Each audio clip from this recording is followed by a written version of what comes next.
Today, every business is a digital business. Most of us are migrating workloads to the cloud, adopting DevOps tools, rolling out RPA software, and supporting a remote workforce. While opportunity is great, so is the risk of advanced cyber attacks. Many high-profile breaches start with a compromise of privileged credentials. CyberArk is the #1 leader in privileged access management. Talk to CyberArk today to secure privileged access for humans and machines across hybrid and cloud environments and on endpoints. Learn more at securityweekly.com/CyberArk and stay one step ahead of the attackers.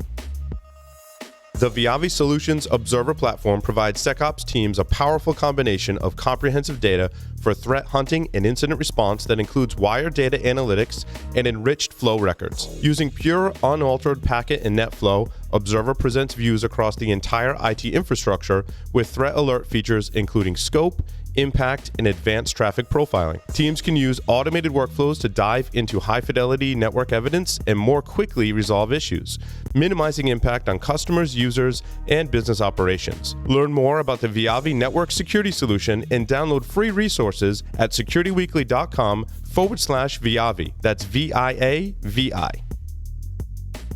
Welcome back, everyone, to Enterprise Security Weekly. In our first July webcast, you'll learn how to stitch and enrich flow data for security with Viavi Solutions.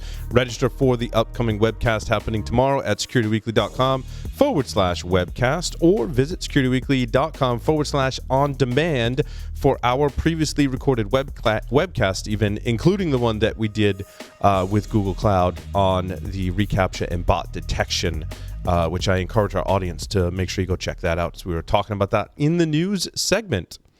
With us for this segment, Scott DeLong is the CIO and Senior Technology and Security Officer with 26 years of global information technology experience. His professional passion is to architect, develop, implement, manage, and secure people, process, and technology solutions. Scott, welcome to the show.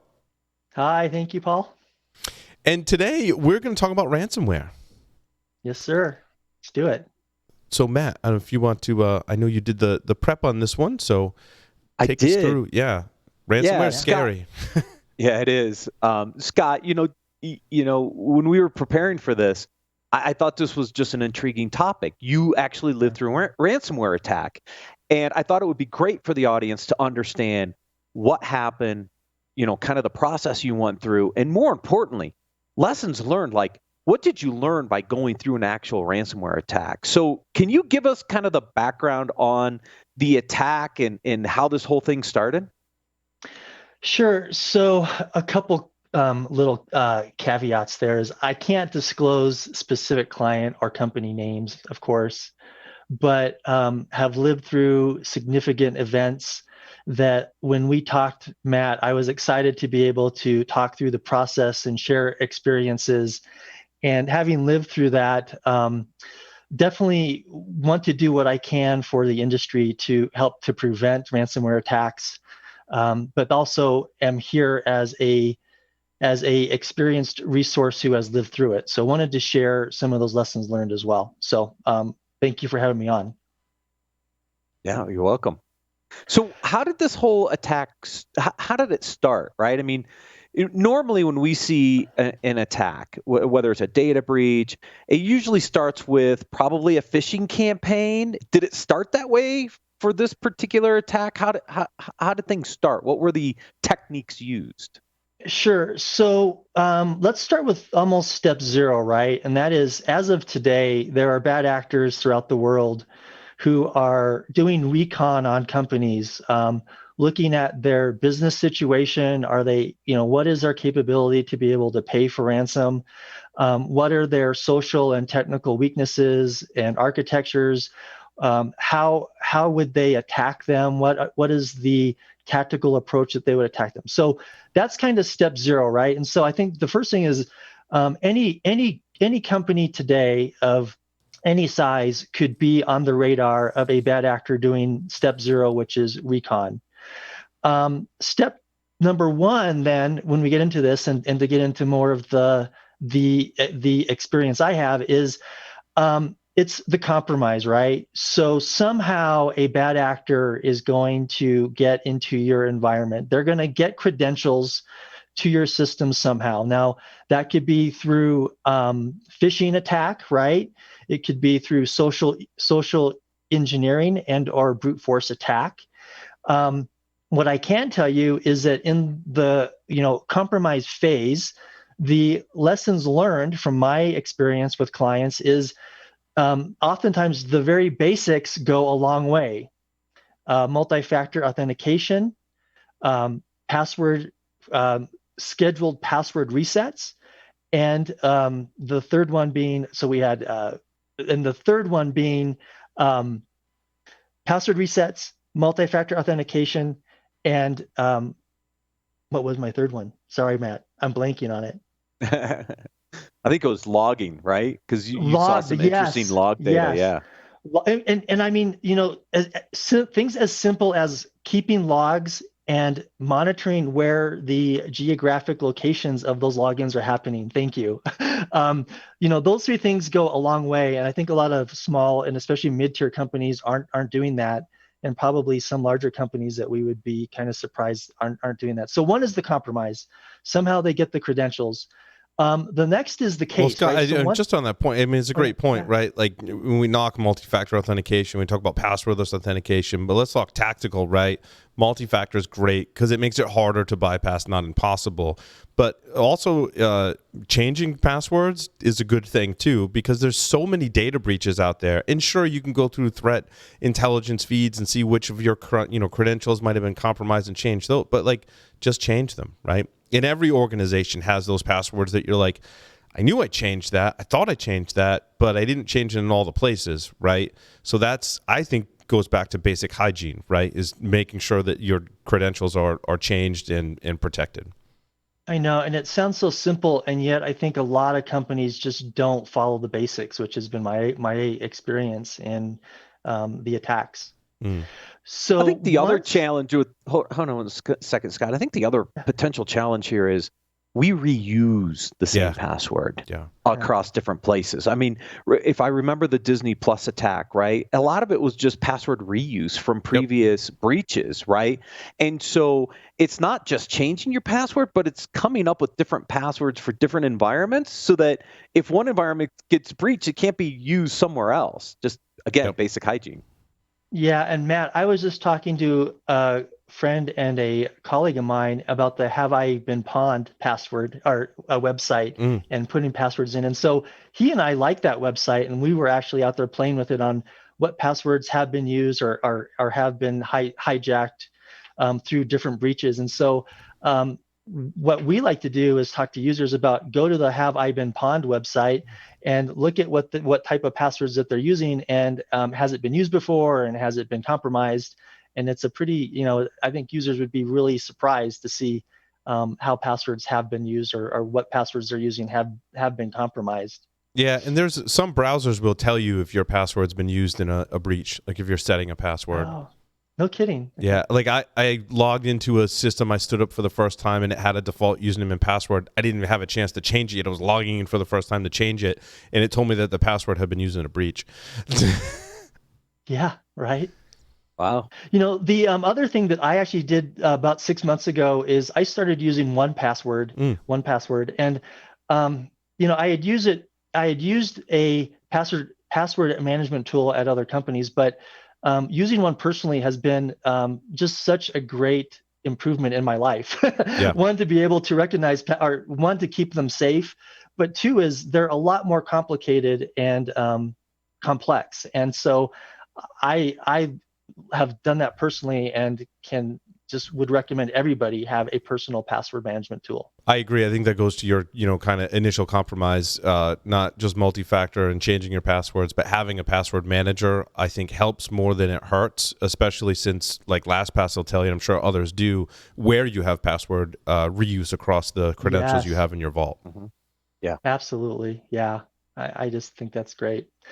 So, so once we've got bad actors in your environment, what I call the next step is the case. So the bad actors are in your environment, and they're going to start to deploy, right, tools and agents across your environment secretly, of course. They're also going to start to try to get access to a broader breadth of systems. east and west, right? So if they're in one system, they're going to try to get access to more systems. My experience too is that they're going to try to either deploy a RMM tool to be able to deploy across your environment, or I've also seen where bad actors will actually use the clients or the company's RMM as well. They gain access and are able to compromise that system as well. So they're going to start to propagate across other systems that have information or value to them, either to lock them down through a ransomware attack, or also look for information, more valuable information that they can extract out of your environment and then sell or use it against you as well. So they're going to go east and west, right, to try to grow the breadth of systems, but they're also going to try to get higher privilege access. So they're going to try to get into a system, but then get it from a user access to a admin access, which then again just gives them more power and more technical resources to execute an attack against you in your own system. So now we're talking lateral movement, right? So we're talking network monitoring and understanding traffic and what's going on laterally, and also some access at the endpoint, right? I mean, now they're trying to deploy capabilities at the endpoint that may or may not be there. I mean, if they get escalated privileges, again, if you've got a vault or something like that, you potentially could mitigate against some of that. But there has to be some other monitoring capabilities in place to detect some of those activities, right? Absolutely. And what you're going to want to look for is accounts that have been dormant for a long time that might have become active all of a sudden, is one example of what you'd be looking for. There's of course the tools that you can use that would identify strange traffic behavior, both SIEM and network anomaly like Darktrace. I've seen both of those capabilities help to pinpoint and identify suspicious activity that you'd see bad actors once they're in your system doing. The other part. Oh, I'm sorry, Matt. Go ahead. No, I was going to say, I'm like, all right, so we see some activities going on. I want you to continue the story, but obviously, at some point, I want to, like, when did this become evident, right? Was it too late? Did you detect it early? I keep going. Yeah. So, they're going to be in there casing it, getting access, putting their tools and their agents where they need them to be. The other thing that they're going to be doing is they are going to be trying to hide their tracks, right? Which is another thing that when I talked to one of my good friends yesterday, they're getting better at being able to go back in, modify logs, modify account login dates and things to try to cover their tracks as well. So typically, you're going to find out that you're either being cased or in an attack one of two ways, right? One is you're going to have any pre-attack intel that you might have, that you might see an account, right, that has been deactivated, now it's active, which raises a red flag, and so you're able to see, hey, looking at where this account's logging in from, it's logging in from Eastern Europe. Okay, boom. You guys then take the active approach, because now you've kind of caught them before an attack, right? So that's one way. So what I wanted to get into is really what is it like when you come in to the office the next day and you've been attacked. So it's not a good feeling when you come in and basically the end users are going to basically see your systems locked down. You're not going to be able to access your files. You're not going to be able to access systems. In some cases, systems still might be able to somewhat function, but at that point, the bad actors, they've deployed their ransomware agent.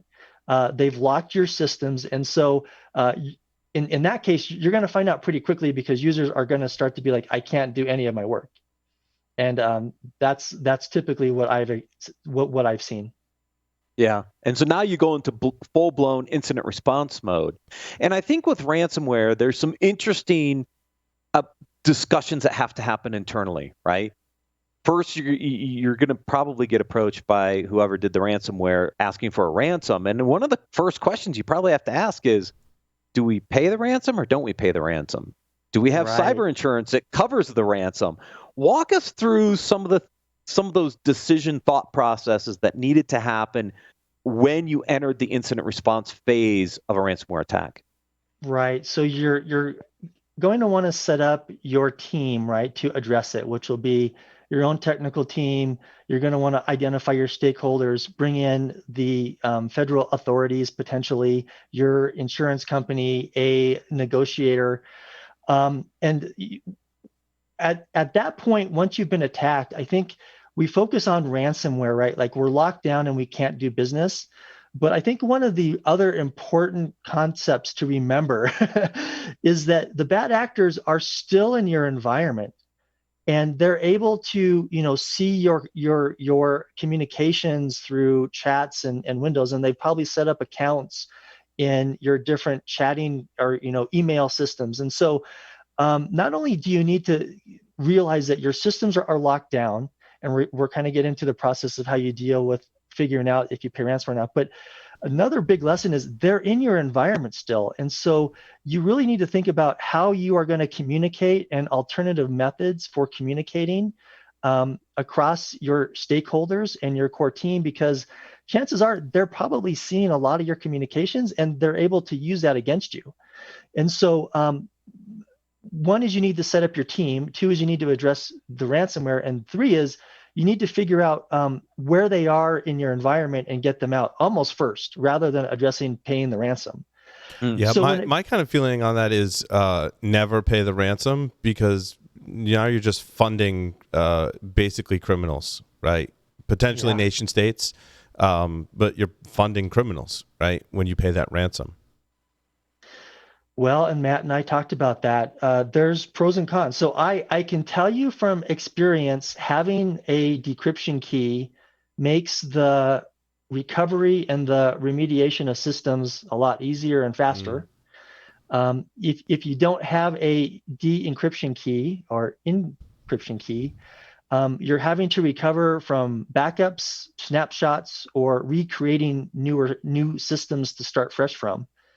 And that's no small task. Matt and I talked about what is the take in the industry. Do bad actors actually provide you a decryption key if you pay the ransom? And my experience and talking to others in the industry is they do provide the decryption keys.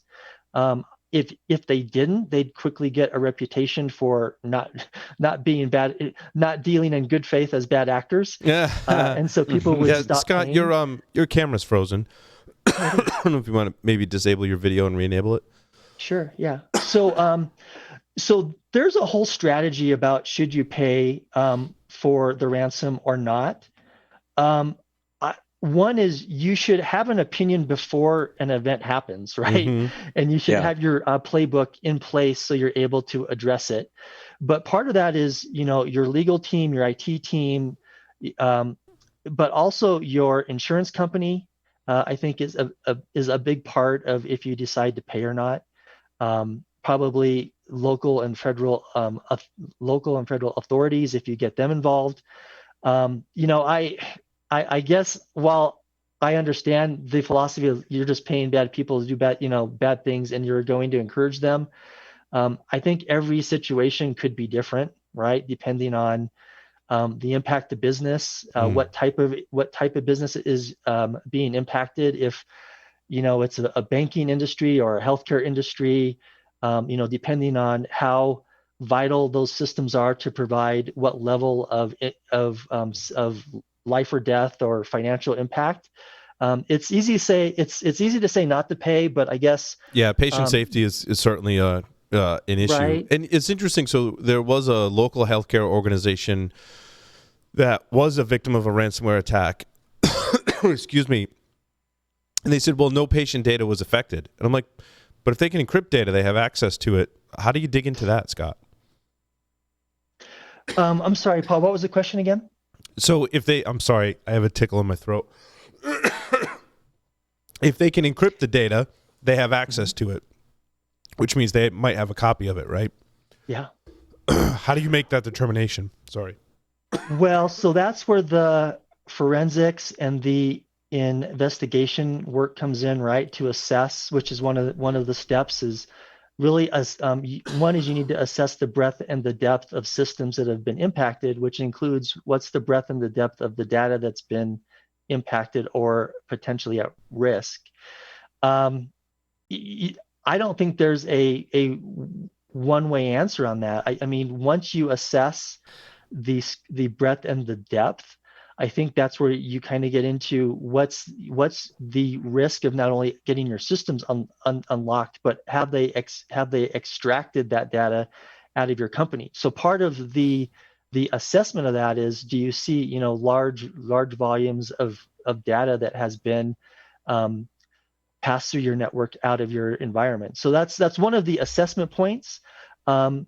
If they have your data, that's almost a different question than do you pay the ransom? Because if they've been in your environment for 6 months and they've deployed these packages to implement a ransomware attack, which is shutting your systems down, in some ways it's a completely different question than how long have they been in there and how much data have they taken. Right. And so I think you have to assess both of those and understand both of those separately and then together to assess risk, compromise, what are the stakeholder communications, right? So a big part of that is what do you communicate when to your stakeholders, your internal stakeholders, your external stakeholders. So there's a lot to both of those pieces, and it's hard to say unless you've assessed it and understand what the scope and breadth of the breach is. But that also means that you have detection tools in place, like DLP or other network monitoring tools in place to notice that stuff going out, right? And so if you don't see that, then you don't know, did they just encrypt it or did they leak it, then encrypt it? So now they have a potential double monetization. They're going to get you for the decryption key, and then they might also be able to try to sell it on the black web, which in the dark web, which is another way to monetize that attack. Absolutely. And the third piece is that, talking to some colleagues, I haven't seen this myself, is actually some companies are being hit twice. So they go through an event, they work through it, they don't put the right improvement portfolio and the right remediation in place, and they get hit again, right? So not only do you have, is it the data or is it the ransomware, but then being hit again a second time. And I haven't seen that, but I talked to a colleague yesterday, and that's another possibility if you're not taking care of it and cleaning up and doing the right things. Right. Now, obviously, we talked a lot about some of the authentication, identity, and in the access side of the equation of how to prevent the attack kind of up front. What are some of the other lessons learned in the detection and then eventually in the remediation response side?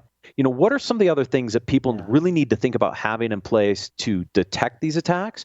And then eventually, what are some of the other things they have to think about on, remediation recovery aspects, right? Because having backups and the ability to get that data back is definitely a big piece of recovering from one of these attacks. Yeah, well, I think for any company, you can slide on certain things or having certain things in place. And then when an attack of any sort happens and they're not in place, that's when the value of those things or the previous business case kind of falls apart, right? So I can tell you that, let's start with how you would recover from an event like this. And it's just imperative, the basics, having the right backups and snapshot strategy and capabilities in place. So my experience is that we've, with the clients I've had, clients who have had solid backup and snapshot and recovery policies and technology in place, it's obviously a lot easier and cleaner. I've also seen clients who we got into this event and their backup hadn't actually been working for the last 3 months. And then all of a sudden when they need it, and I mean, it's not only a shock and a surprise, but then when you're trying to get your business up as fast as possible, it's not a good feeling. And so that's a whole different ball game when you're in that case. So having the backup and recovery, having a playbook in place beforehand, understanding what you're going to do. When it comes to the recovery and the tools, right? So what I've seen and what my belief is if clients are willing or companies are willing to invest in SIEM and network anomaly up front, and put that time in and be able to invest that money and understand and present the business case to the executives of companies that I think oftentimes don't get it and don't want to spend the money for those very available tools.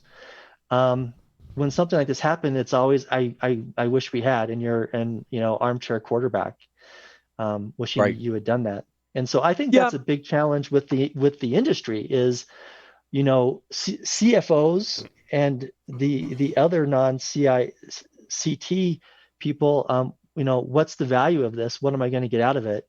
And it's trying to articulate and demonstrate the value of why tools and techniques are important to be in place. And I think that's a challenge for all of us in the IT industry and the IT security business. Yeah, I think compliance potentially plays in here a bit. I don't know if this particular attack was under regulatory requirements, but if I think about the way some people have deployed solutions from a regulatory requirement, they're doing it to really be compliant and check a box. And if they're not integrating network traffic analysis, endpoint data, some of these other things together, they'll miss the detections that are important to realize that there is an attack in process, right?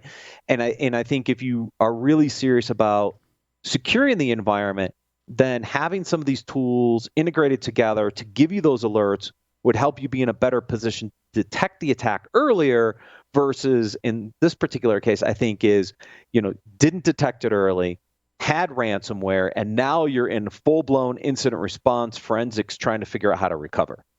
Yeah.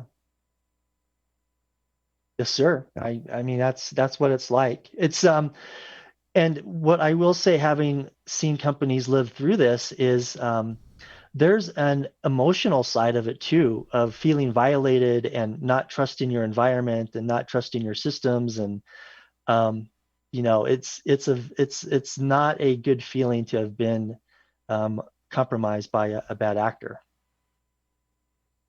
Yeah. Agreed. Yeah, it can't be a good feeling, that's for sure. Yeah.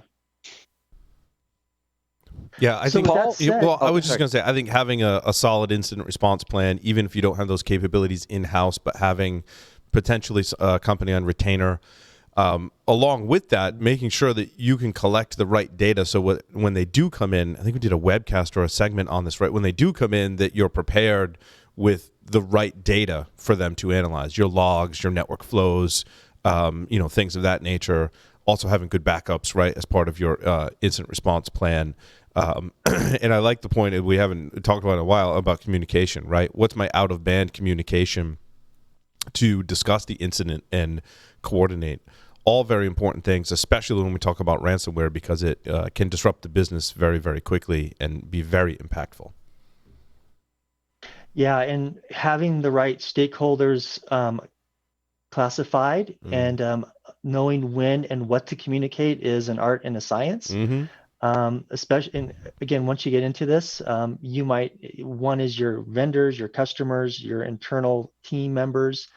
Again, a big part of this is you're going to want to include the authorities and the insurance company as well, and those are all stakeholders that need to be dealt with and communicated with. Fantastic. Yeah. Matt, more questions? No, I'm good. I think we covered most of the big ones anyways, the big topics. Sweet. Yeah. Scott, thank you so much for appearing on Enterprise Security Weekly. Thank you, guys. Have a great week. Appreciate it. You too. With that, we'll take a short break and come back with Rob from Ping Identity. Stay tuned.